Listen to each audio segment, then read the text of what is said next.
Hi, my name is Tyson Hubbard. I'm 18 years old, live in North Albury, and play a bit of footy. I support Collingwood, which is okay because we're doing all right this year. And I'm an Air Force cadet. I love aeroplanes. I love history, war history, and I fly model aeroplanes with my dad. And I fly some real aeroplanes whenever I get the chance to.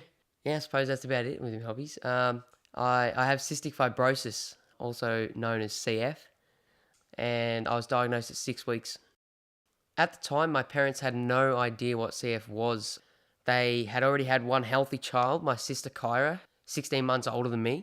They had no reason to suspect that there might be anything wrong with their next child. So unfortunately, caught them a little bit by surprise, I think. It took them till the 6 week mark before I was finally diagnosed from actually the heel prick test, is how I was diagnosed. So yeah, basically everyone gets a gene from their mum and a gene from their dad. You can be a carrier of the CF gene and not have CF. In fact, if you only have one bad gene and one good gene, you don't have CF. Both my mum and my dad have a good gene and a bad gene, considering they're both carriers of the gene, but neither of them have CF. When my sister was born, she either got two good genes or she got a good gene and a bad gene. It just so happened that by a lucky dip draw, I happened to get a bad gene from both my mum and my dad. So 6 weeks old, I started going to hospital trips to the children's. It was the older hospital back then. They have a new one now, but I spent a lot of time there. It was sort of my home away from home for a lot of years. As I was growing up, I spent many weeks in the hospital, and they now have built a new hospital there, so that's pretty good. 2011, it's a new hospital. It's much better than the old one. I'm still going there, 18 years old now. They haven't kicked me out just yet, but I'm sure they will soon. Probably next year they'll make me go to a bigger kids hospital. It's a bit unfortunate because I have, so many doctors and nurses, pediatricians that have known me since I can even remember. It's going to be different moving on to a different hospital. It's a new chapter, so yeah. I suppose there isn't such thing as a smooth ride when it comes to CF. I've seen CF kids much, much healthier than myself, but I've also met CF kids that look a lot worse than I do. So I think I actually had my 9th birthday in hospital because of a bug called Pseudomonas. Sort of every CF kid and every CF parent's worst nightmare. It affects people that have a weaker immune system, but anybody can have it and just not know about it. It's the sort of bug that really put you into a bad way. Caught it a couple of times and we got rid of it a couple of times. It's here to stay now. I caught it and they call me Pseudomonas colonized now. If you ask my doctors, they'll tell you that I do and that I take a handful of pills a day, at least half an hour of medium to high intensity workouts a day, just to try to keep myself fit. Your lung function stays at above a certain level because it's easy to let the lung function drop, but it's really, really hard to get it back. Yeah, I go down to the Royal Children's about once a month for appointments, and every 3 months I go in for what we call a tune-up.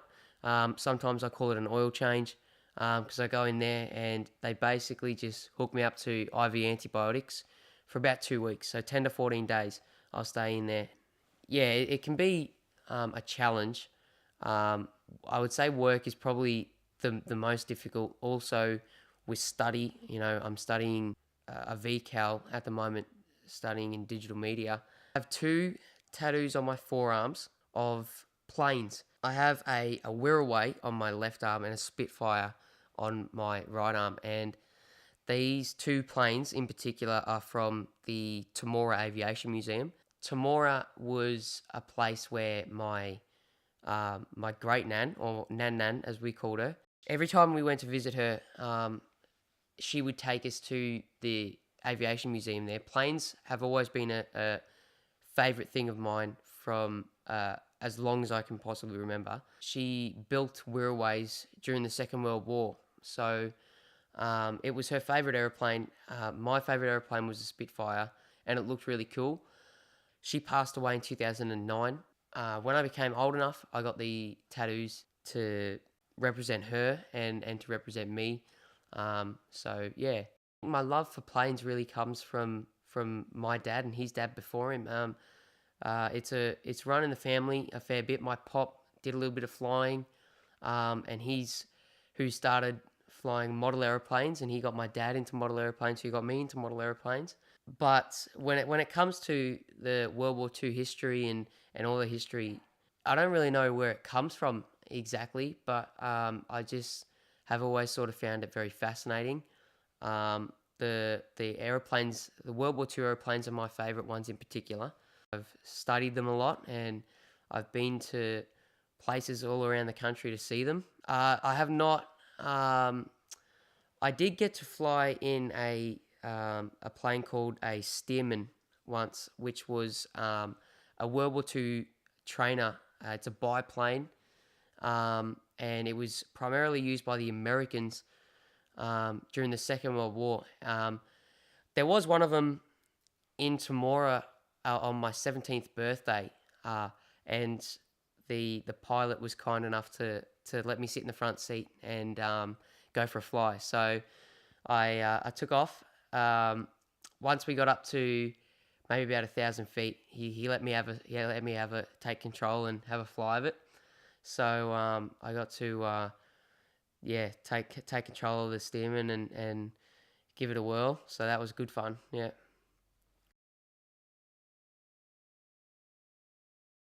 I went in the Governor General's plane in 2015 or 16. The Chief of the Army, the Chief of the Air Force, and the Vice Chief of the Navy, and the Prime Minister came into town to open a Anzac memorial that was happening in Wodonga, I'm pretty sure at the time.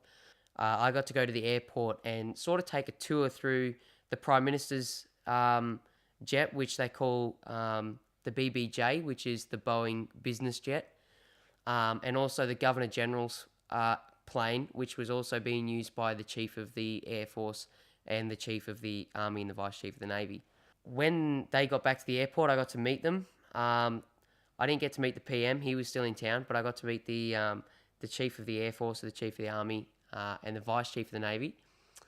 And I kept in contact with some members of the Air Force after that through email, who organised a training exercise for some of their pilots, and they brought the Governor General's jet back to Albury, and they picked me up, and I got to go for a fly in that. So that was a very, very cool thing. That was just a crazy chain of events that led to a great flight, and I got to sit in the middle seat, the jump seat they call it, the middle seat in the cockpit, and then on the way home I got to sit in the Governor General's chair. So that was pretty good. Yeah, it's definitely going to affect my working life in the way that I have to take time off every 3 months for tune-ups, and taking time off for doctor's appointments, and taking a lot of time off. But it also affects the sort of jobs that I can get into.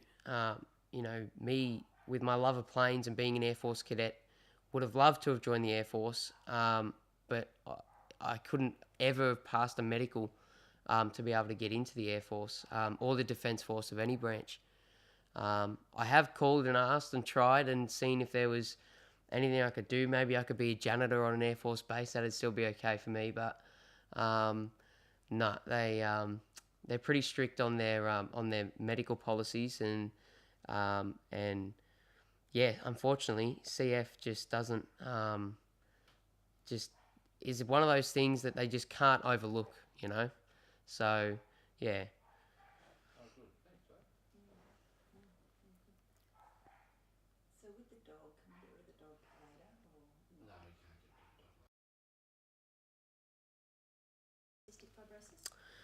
I got a lot of friends that have cystic fibrosis. My girlfriend has cystic fibrosis as well. However, if you ask any of the doctors, they'll tell you that is a huge no-no, because CF kids aren't really supposed to hang out together.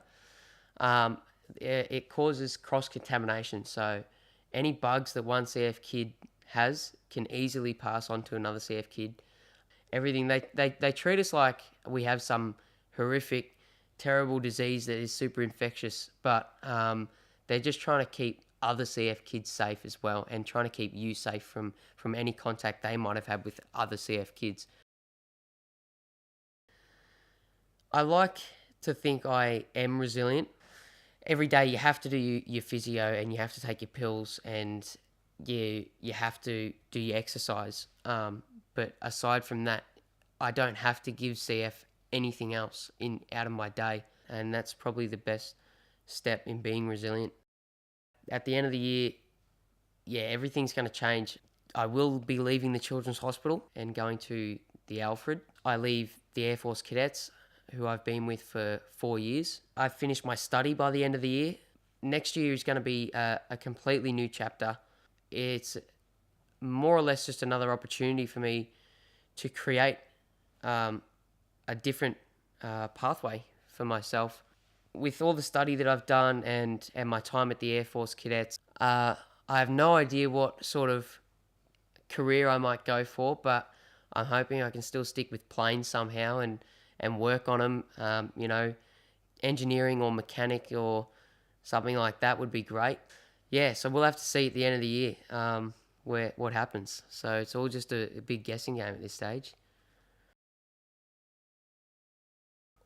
1 year in the Children's Hospital, it was Good Friday, spending Easter in hospital, which I've done more than once. And around this time of year, the hospital gets a lot of visitors, celebrities, local celebrities, lots of football players.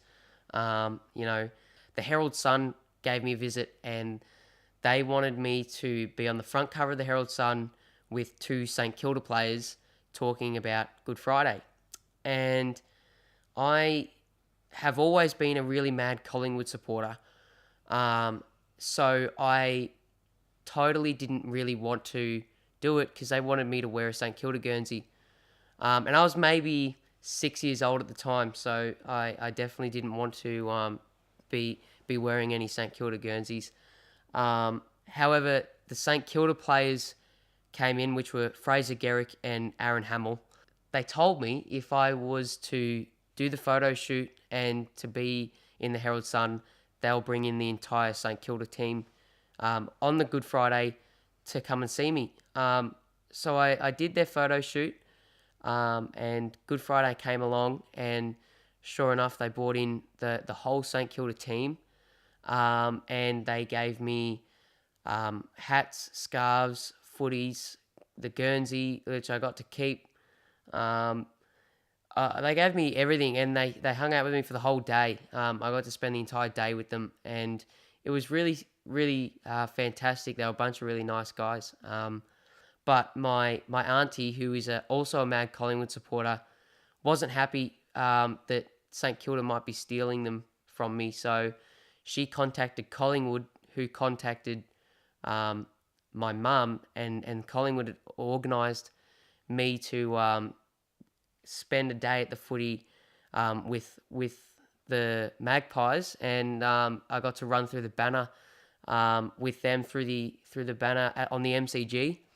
So it was pretty good. And I actually got to do that twice. That was the first time I ran through the banner with Collingwood, and I got to do it another time a couple of years later as well. So yeah, I've run out onto the MCG a couple of times, so that was pretty exciting. Yeah. Take each day, Tyson? Yeah.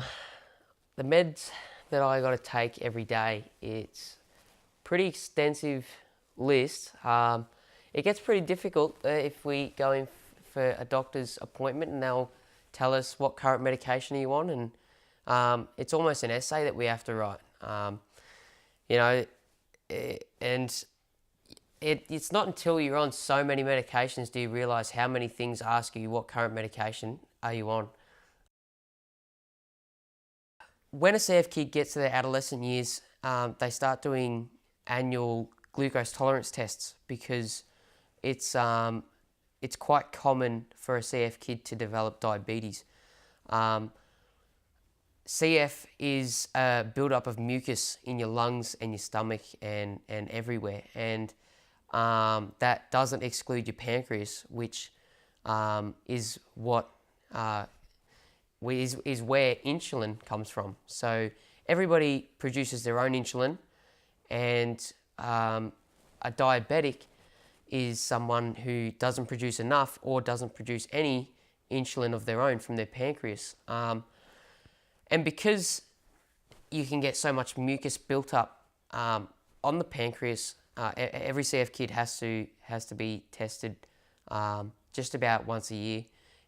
It's not uncommon for a CF kid to develop diabetes, and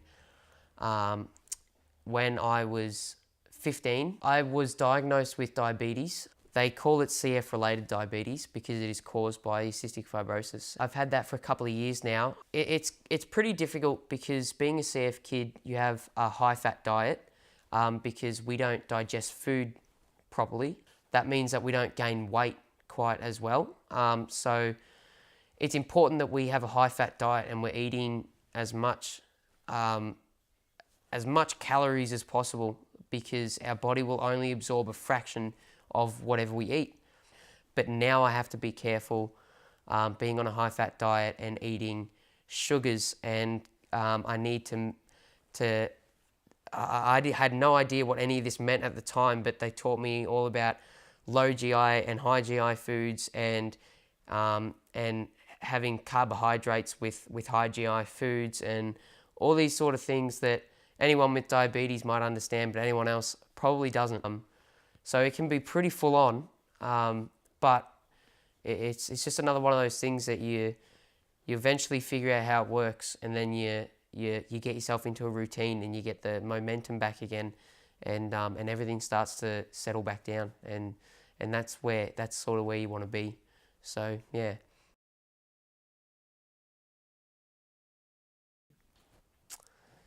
Yeah, flying is a really big part of my life, and how much I enjoy aeroplanes and how much I enjoy flying. It plays a big role in what I do, and that's why I joined the Air Force Cadets as well. It's to try and get that little bit of taste of the Air Force. Flying, there's a certain sense that you get when you fly that is completely different, I think, to anything else that I can get on the ground. You can go as high as you want and as far as you want. You could be stressing out about anything down here, about study or about hospital trips, about anything at all, work, and as soon as your wheels leave the ground, it's gone, It's like the only thing that matters is just flying. Yeah, it's just a really, really cool thing, and it's something that I never plan on giving up. So yeah, it's pretty good. Yeah.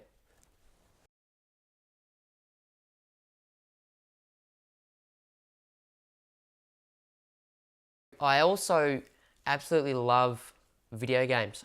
All the video games. I love them.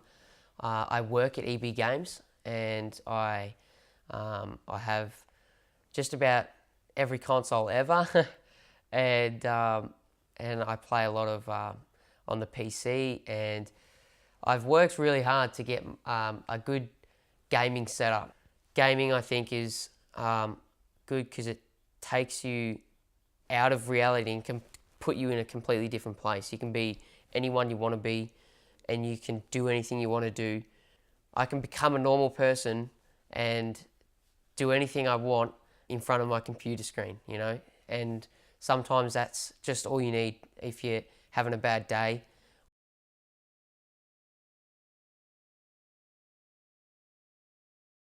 Cool. Yeah, so with the Air Force Cadets, I did my FTE, which is Firearms Training Elective, and started shooting with them in 2015. And it was something that I immediately fell in love with. I had done a little bit of shooting previous to that, but not much. But competitive shooting was something I just fell in love with straight away. And I wasn't any good at it at first, but with a lot of practice, I worked my way up the ranks and eventually went to the state competition, which I won, and then that eventually led to nationals, which we also won as a team, and I came fourth individually, which was really good to be the fourth best shot in the Australian Air Force Cadets. Was just something that I can't even really explain, and there's just something really special about shooting.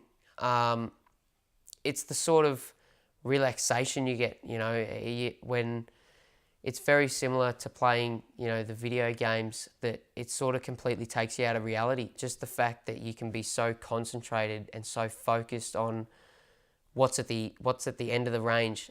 It was something that I'll continue to do outside of cadets. Hi, I am Tyson Hubbard and I'm 18 years old. I live at home with mum and dad in North Albury, and I have many fascinations that include history and aeroplanes and shooting and footy and Air Force cadets, a bunch of things that are a part of my life, and I also have cystic fibrosis as well.